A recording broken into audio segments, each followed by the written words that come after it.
Buenas tardes, mi nombre es Nicole Dayana Núñez Mallorquín, junto con mi compañero Jonathan Andrés Medina. Le mostraremos nuestro manual de correspondencia. Empezaremos por la portada, luego seguiremos con la contraportada, luego está el logo de nuestra empresa. Continuaremos haciendo una breve descripción de lo que en el manual encontraremos, que es la tabla de contenidos. En ella se encuentran todos los títulos de cada párrafo, que contiene una parte fundamental de nuestro entregable. A continuación encontraremos la introducción, una breve descripción a lo que se encontrará en el texto, lo que se podrá evidenciar. Luego seguiremos con los objetivos generales, en los cuales definiremos cuál es el objetivo principal con el que queremos llegar haciendo este manual y poderlo cumplir como una meta próxima y siendo muy puntuales con lo que queremos llegar y decir en él. Luego seguiremos con el alcance que tiene los empleados, trabajadores, hasta el mismo dueño de la empresa a este manual para que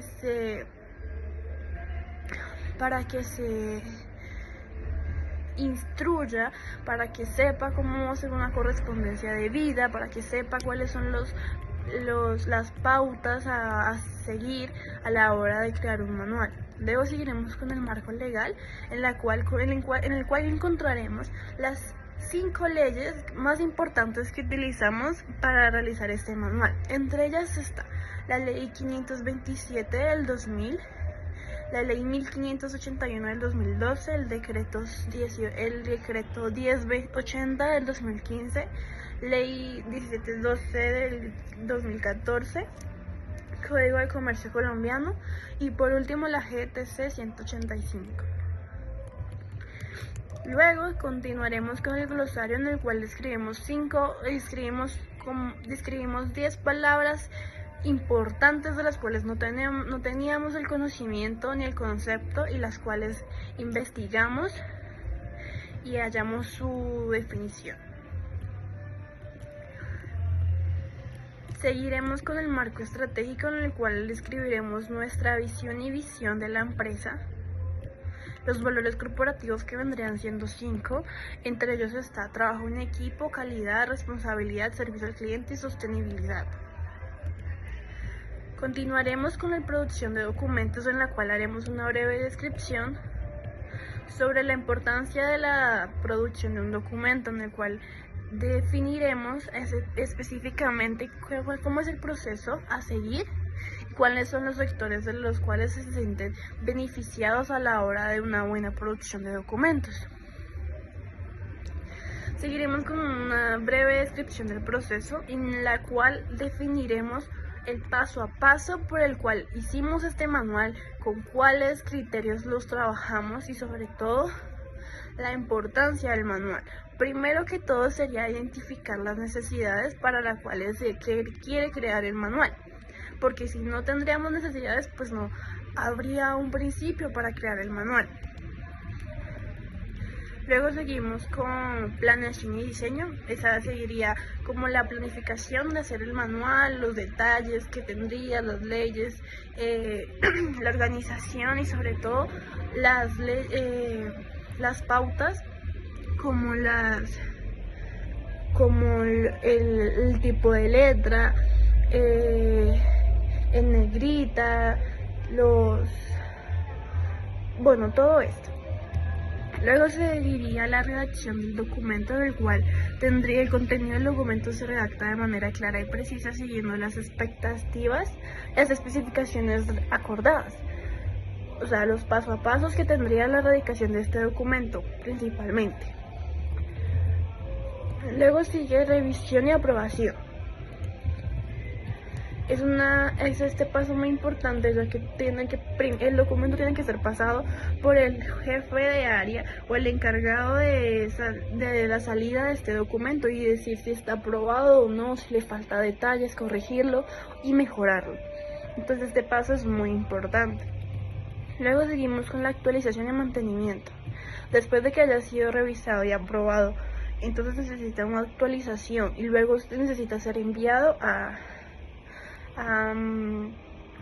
ser archivado o a mantenimiento si necesita algún reparo o algún soporte o algo que tenga fallas en el documento. Luego seguimos con la importancia del documento. La producción de correspondencia es muy fundamental para la estructura y funcionamiento de cualquier organización, lo tenemos muy claro, proporcionando una base sólida para la gestión eficiente, la transparencia y el cumplimiento normativo. La elaboración de documentos es importante para los siguientes aspectos dentro de la empresa: registro de evidencia, comunicación, memoria organizacional, cumplimiento normativo, planificación y gestión, entre otras cosas. Luego seguimos con la estructura de los documentos, teniendo en cuenta en este punto la ley GDC 185, en la cual nos especifica cómo cada documento tiene que tener sus pautas y sus normativas, que es muy esencial. Las márgenes, el estilo de bloque, la letra, negrilla, el subtítulo, el estilo de bloque, si es semibloque, las firmas, que cómo tiene que ir, que si alineado, que si centrado, que si a la derecha o a la izquierda, que la fecha siempre tiene que empezar con la ciudad, que no se puede escribir mayúsculas, cosas así. Entre otras cosas, claro está, porque teniendo en cuenta que la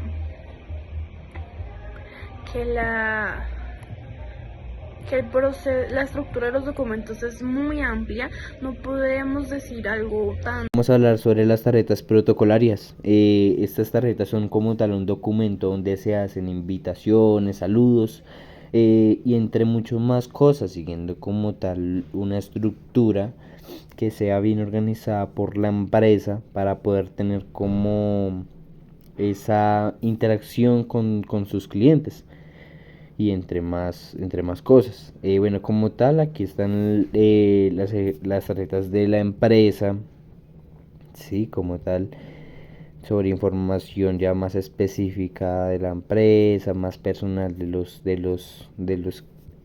empleados, y bueno, entre otras que son como tal personales, ¿sí? Aquí está como tal una invitación, aquí como unas felicitaciones, una tarjeta de agradecimiento, una tarjeta de felicitaciones para un empleado, ¿sí? Bueno, como tal aquí estamos hablando ya de los informes. Como tal, aquí ya hablamos sobre los informes, ¿sí? Los informes se elaboran en un papel membretado, de acuerdo con las normas internas de nuestra organización, ¿sí? Digamos, pues un resumen ejecutivo puede tener más o menos entre 1 a 3 páginas, un informe corto puede tener de 1 a 10 páginas y un informe extenso puede tener de 11 páginas en adelante, ¿sí? Bueno, como tal, esto está estructurado, digamos, como encabezado, razón social, dependencia, código, título, lugar de origen, fecha de elaboración, saludo, introducción, desarrollo, conclusiones o recomendaciones, y también tiene como tal su cierre. Aquí tenemos como tal un ejemplo de cómo está estructurado, de cómo se ve ya el formato, ¿sí? Tenemos también los registros de correspondencia externa despachada, ¿sí? El trámite y la redicación para la correspondencia es a través de un sistema gestión de documental elaborado por la compañía, que tiene como tal cargos, ¿sí? Para los gerentes, gerente general, jefe de producción y entre otras, ¿sí? Tiene control de mensajería, que es, digamos, como que quién es el responsable, es la área administrativa, la encargada de recibir y despachar la correspondencia externa de la empresa, ¿sí? Bueno, hablamos sobre la enumeración y el fechado, ¿sí? Bueno, acá a estos documentos se le asigna como tal un número a cada comunicación, de acuerdo a la dependencia productora, seguida del tipo del documento, la fecha correspondencia de salida del documento y por el último el consecutivo de la comunicación. Y a esto se le hace como un cuadro de clasificación. En caso que se realice, digamos así, manual, ya es sobre un sello o una estampa original y también se le hace una copia al documento. Aquí podemos ver como tal unos ejemplos. ¿Sí? Aquí tenemos como tal los registros. Ese es el formato de un registro de correspondencia que se debe de diligenciar los datos más significativos. Se debe tener y registrar para poder diligenciar el número de respuestas de correspondencia, el código ya asignado, el documento ya recibido. Aquí vemos un ejemplo. Aquí vemos como tal el envío. El envío se puede tener en cuenta de prioridad el destino, si es local o nacional o internacional. Esto se puede por medio de mensajería o servicios de correo electrónico para llevar, digamos, a envíos a tener como tal un registro de mensajería. Se diligencia el siguiente formato que vemos. Este recibo de documentos está basado en el Acuerdo 060 del 2001. Está estableciendo controles, el tratamiento de la información, comprobar el recibo, el tratamiento de la comunicación recibida, centralización el recibo del documento, el proceso que se lleva a cabo en cada recepción, clasificación, apertura, revisión, radicación, registro y reparto. ¿Listo? Entonces aquí vemos como tal lo que es la recepción, hay recepción directa y hay recepción indirecta. Tenemos también las clasificaciones, que pueden ser documentos radicales y documentos no radicales. Tenemos a la apertura, que son las comunicaciones oficiales que se ven sobre un sobre por el lado derecho y el colocándolo de frente. Y la revisión. La revisión deben ser revisadas con el fin de verificar la competencia, los anexos, el destino y los datos del remitente y la dirección donde se enviará la respuesta y el asunto correspondiente. Si es competencia de la empresa, se procederá a la radicación del documento. En el caso de recibir una comunicación sin firma, será considerada como anónima y se procederá a remitirse en radicar en la oficina correspondiente, donde se determinan las acciones a seguir. Aquí tenemos lo que es el registro que se hace sobre la correspondencia de manera manual o automatizada, sobre todas las comunicaciones recibidas, registrar todos los datos solicitados en el siguiente formato. Aquí podemos ver el formato. Tenemos el reparto de documentos, es la distribución de todos los documentos a las oficinas de correspondencias para dar respuesta o tramitar. Por medio de un patinador entregado los documentos en un sobre manejados en el siguiente formato con el fin de registrar la entrega de datos. Aquí vemos el ejemplo. Y bueno, como tal ya sería todo. Muchísimas gracias por su atención y espero le haya quedado bien claro y muchísimas gracias.